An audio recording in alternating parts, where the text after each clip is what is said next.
Speculation is always a part of the excitement when it comes to a game like Bloodlines 2. With a foundation built on the complex lore of Vampire the Masquerade, and with only a fraction of the setting's clans currently playable, fans can't help but wonder which clans might join the roster next. Paradox has already confirmed the Toreador and Lasombra as DLC additions, but the world of darkness is vast, and some clans feel almost inevitable given their popularity, uniqueness, and history with the franchise. Chief among them are the Nosferatu and the Malkavians, two lineages that, more than most, change not just how you fight, but how you experience the game itself. Let's start with the Nosferatu. In many ways, they are the antithesis of the Toreador. Where Toreador embrace beauty and allure, the Nosferatu are cursed with monstrous, grotesque visages that make blending into human society impossible. In the lore, this deformity forces them underground, literally. They make their havens in sewers, abandoned tunnels, and hidden networks, and they have turned their curse into a strength. Nosferatu are the spies, the informants, the unseen eyes and ears of the vampire world. They gather secrets, build networks of information, and sell their knowledge to the highest bidder.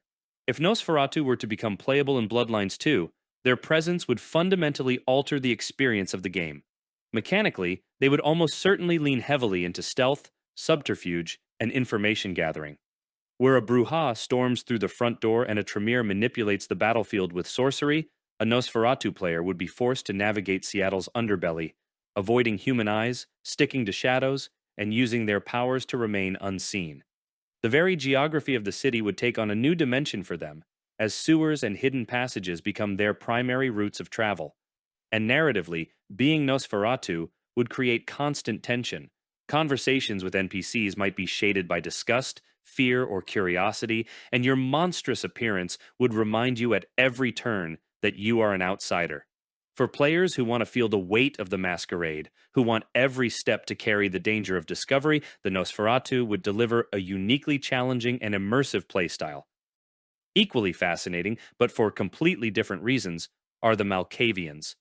No clan in the world of darkness has provoked as much debate or as much fan devotion. The Malkavians are cursed not with visible deformity, but with fractured minds. Each member of the clan suffers from some form of madness, paranoia, hallucinations, compulsions, prophetic visions, or a cocktail of all of the above. Yet this curse is also a gift, because through their fractured perceptions they sometimes glimpse truths hidden from others. They are seers, tricksters, philosophers, and mad prophets all at once. In the original Bloodlines from 2004, the Malkavian playthrough became legendary.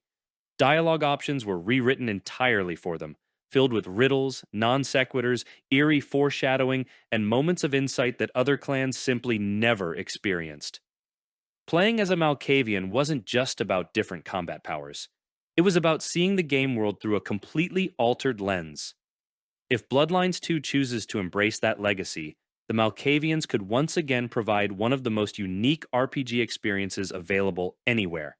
A playthrough where the narrative itself warps to reflect the clan you've chosen.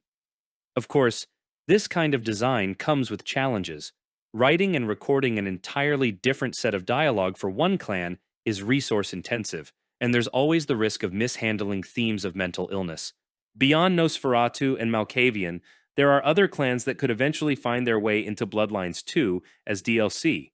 The Gangrel, for example, would bring a more primal, animalistic playstyle, emphasizing shape-shifting claws and a deep connection to the wilderness. They would appeal to players who want to lean into the beast within aspect of vampirism.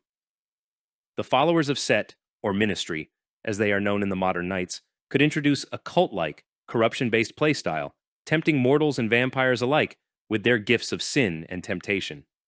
Even clans like the Ravnos, with their reality-bending illusions, could appear in some form, offering entirely new ways to trick and disorient enemies.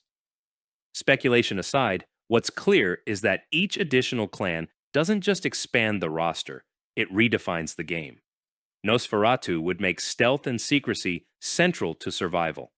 Malkavian would warp the narrative into a surreal, unpredictable experience. Gangrel would push players toward bestial ferocity, while Setits would encourage manipulation through temptation and vice.